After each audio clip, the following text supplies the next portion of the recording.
বর্ষাকাল মানে একটা অন্য রকমের মনের মধ্যে আনন্দ, তাই না? এই বৃষ্টি, এই রোদ, সমস্ত কিছু নিয়ে একটা অন্য রকমের অনুভূতি।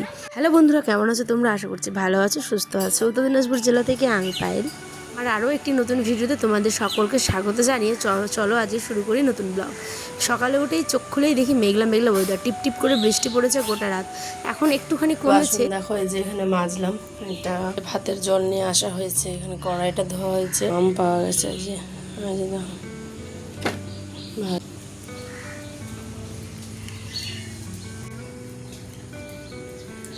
বৃষ্টি পড়ে ওয়েদারটা দেখো কেমন হয়ে আছে, স্তব্ধ অন্ধকার।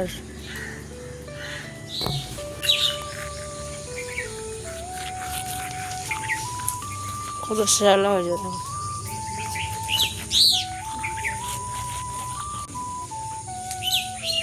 রাত বৃষ্টি পড়েছে গাইজ, গোটা রাত পড়ছে, দেখেছেন তো। ব্লগটা আজ বৃহস্পতিবার সকালে, এখন বাজে 7টা, এখন থেকে শুরু করলাম।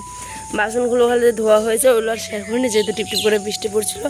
এখন একটুখানি বৃষ্টিটা কমেছে, তো সেই কারণেই দেখো এখন ব্রাশ নিয়ে এসেছি ব্রাশ করতে। তো চলো, রান্নাবাড়িও করতে হবে, কোনো কিছু রান্না এখনো হয়নি। তো কন্টিনিউ করো ব্লগটা। বাবা রান্না বসাই দিয়েছে, এই যে আজ এত সকালেই জিমে বাঙ্কা না, যেদিন নাই তো নাই।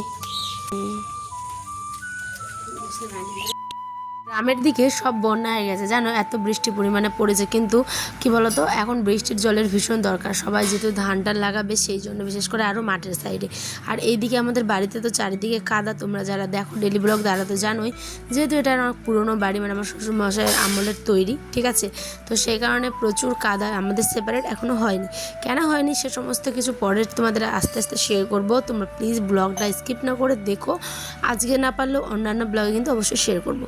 ভাতটা এদিকে বসিয়ে দিয়েই মুখে একটুখানি ক্রিম দিলাম, কারণ ফ্রেশ লাগে হাত মুখ ধোয়ার পরে যখন ক্রিম বা ঠান্ডা একটু পাউডার দিই না, অন্য রকমের একটা ভালো লাগে মুখের মধ্যে। আজকাল তো আর নিজের জন্য সময় বের করা হয় না যে একটুখানি ত্বকের যত্ন নিব বা আর কিছু, সেই বিয়ের আগে করতাম। সময়ের সাথে সাথে সব ওইসব হারিয়ে গেছে আর কি। আর এইদিকে আমি ভাতটা বসিয়ে দিলাম, চালটাকেও ধুয়ে দিয়ে দিচ্ছি। কী রান্না করব চিন্তা করতে করতে আজকে আলু ছিল, আর ছিল পটল, আর 3টে ডাঁটা। দেখো এক মানুষ লম্বা ডাঁটা, তোমরা খেয়েছো কখনো এরকম? অবশ্যই কিন্তু জানি, দেখো কত বড় এক মানুষ, সেখানে 2-3টে পিস ওকে করে তারপরে বেঁধে আনা হয়েছে। তো এই ডাঁটাগুলো খেতে না বেসিক্যালি অনেক ভালো লাগে, একদম লাল ডাঁটা, শক্ত শক্ত, একদম খেতে খুব টেস্টি হয়, মিষ্টি মিষ্টি টাইপের। তো এখানে পটল আর যে আলু আর ডাঁটা দিয়ে একটা চচ্চড়ি টাইপের করব, তাই হলুদ আর লবণ দিয়ে কিন্তু আমি এখানে প্রেসারে সিটি দিয়ে দেবো 2 থেকে 3টা, তাহলে ভালো করে সেদ্ধ হয়ে যাবে। আর ওদিকে মশলা কষে ভালো করে নামিয়ে নেব, ঠিক আছে। এই শর্টকাট পদ্ধতিগুলো তোমরাও কিন্তু অ্যাজ এ টিপস হিসেবে নিতেই পারো, ঠিক আছে। কারণ তোমরাও চাইলে যখন তাড়াহুড়ো থাকে তখন ডাল বা আলু একসাথে কেটে হলুদ লবণ দিয়ে ভালো করে সেদ্ধ করে একটুখানি ফোড়ন দিয়ে ছুঁকে নেও, তাহলে দেখবে ওটা খেতেও ভীষণ টেস্টি হয়। আর এইখানে দেখো কালো কালো এই সমস্ত কী বলো তো, তোমরা কারা কারা গেস করতে পারছো অবশ্যই জানিও, আমি একটু পরে তোমাদের সাথে শেয়ার করছি। তার জন্য দেখো ওটা ভর্তা হবে বলে আমি কিন্তু এখানে পেঁয়াজ আর কেটে রেখেছি, আর হচ্ছে শুকনো লঙ্কা ভেজে নিলাম। প্রেশার থেকে নামিয়ে সবজিটাকে জল ঝরানোর জন্য রেখেছি। আর স্কুটিটা দেখছো নতুন স্কুটি বলে কথা, তাই ওইখানে যেহেতু তেলের ছিটে পড়ে যায়, তাই কিন্তু আমি ওটাকে ভালো করে গামছা দিয়ে ঢেকে রেখেছি। এক ঘরে এক বারান্দা, তাই বুঝতেই পারছো কত অসুবিধা হলেও রান্না করতে হয় কষ্ট করে। তো এখানে মশলা কষানো হচ্ছে, মশলা কষানো হয়ে গেলেই কিন্তু দিব হচ্ছে সবজিটা। বাটি ধুয়ে জল দিলাম, কারণ এখানে এই টেস্ট নাকি সবাই বলে, তাই আমিও দিই, ভালো লাগে। এখানে একটা জিনিস দিতে স্কিপ হয়ে গেছে, মানে ভুলে গেছি পুরো বলতে পারো, ওটা হচ্ছে কাঁঠালের বীজ দিলে কিন্তু খুবই ভালো হতো, ঠিক আছে। এইবার বলি,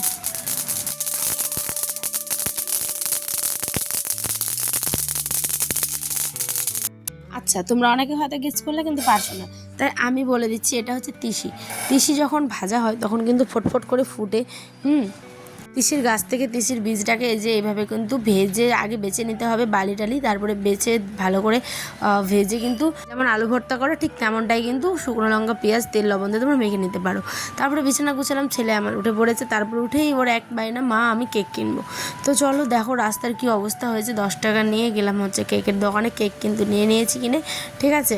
আর এইদিকে আসার পথে দেখো আয়ন দেখাচ্ছে তোমাদের কেকটা। আর কত বৃষ্টি পড়ে গাছগুলো পরিষ্কার হয়ে গেছে। দেখো এখানে এত সুন্দর একটা আমাদের মানে জ্বালানির ঘরের উপরে আর কি এটাকে কী বলে, লাউয়ের গাছ আর কি, লাউ ধরেছে। তারপরে আমি তো স্নান টান সেরে সমস্ত কাপড় চোপড় কেচে টেচে সব ঘর দোর পরিষ্কার করে মুছে টুছে আমি কিন্তু চলে আসলাম স্নান করে লেবু তুলতে, কারণ গাছের লেবু বলে কথা, একটুখানি চটচড়ি। আর যেহেতু হচ্ছে তিসির ভর্তা, তাই শুকনো শুকনো খাবারের সাথে একটু লেবুর চিপে নিলে বেশ মন্দ হয় না, তাই না? তাই কিন্তু আমি চলে গেলাম আমাদের পাশে আর কি গাছে। এই গাছটা তোমরা অনেক ভিডিওতে দেখেছো, এটা গাছ তোমাদের অনেক চেনা যারা আমার ডেলি ব্লগ দেখো, তাই না? এই গাছটা কিন্তু লেবু ভীষণ বড় হয়, কিন্তু এইবারটা সিজনের বাইরে যেহেতু হয়েছে দেখো মিডিয়াম সাইজের, তবু রস খুবই, জানো। তারপরে খাওয়া দাওয়া তো ছেলে আমার খেলোই না, 1-2 কল ভাত খেলো। তারপরে ছেলেকে গরম জল দিয়ে দিলাম হচ্ছে গিয়ে হরলিক্স করে। ও বলছে মামা হরলিক্স খাবো, হরলিক্স। জানো তো শুকনো হরলিক্স খেয়ে না বাবুটার আমার একটুখানি অসুবিধা হয়েছে, তোমাদের সাথে শেয়ার করি ব্যাপারটা। মানে শুকনো হরলিক্স খেয়ে না ওর পটি হচ্ছে না, মানে 2 দিন ধরে হয়নি, এরম অবস্থা হয়ে গেছে। তাই ওকে এখন গরম জলের সাথেই দিচ্ছি, মাঝখানে শুকনো শুকনো দিচ্ছিলাম, ঠিক আছে। তাই হয়তো প্রবলেমটা দেখা গেছে, কিন্তু কি করা যাবে বলো, শুকনো হরলিক্স খাইয়ে যে এমন হবে কে জানতো। তো ঠিক আছে চলো, এখানটায় আমি ওকে দিয়ে দিলাম। তারপরে আমরা কিন্তু বসে গেছি ভাত খেতে। জমিতে আজকে আবার কাদা দিচ্ছে, সেই কারণে আমার বরাবর গেছে হচ্ছে মাঠে, ওর জন্য বসে থাকতে থাকতে অনেকক্ষণ 11টার মতো বেজে গেছে। তাই এখন আমরা প্রচুর খিদে পেয়েছে আমার, বেশ আমি রাতে যেহেতু কিছু খাইনি, ছেলেকে খাইয়ে নিজেও খেতে বসে গেলাম। আর ওয়েদার দেখো একবার, এই ঠান্ডা ঠান্ডা বৃষ্টির ওয়েদার আর গরম গরম ধোয়া ওটা ভাত, আর সাথে এরকম চটচড়ি খেতে ভালোই লাগে, মন্দ লাগে না। তো খাওয়া দাওয়া তো হয়ে গেলো প্রায় শেষের দিকেই। ব্লগ কেমন লাগলো অবশ্যই জানিও। রাতের ব্লগ গতকালকে দিব। টাটা, সবাই ভালো থেকো, সুস্থ থেকো, বাই।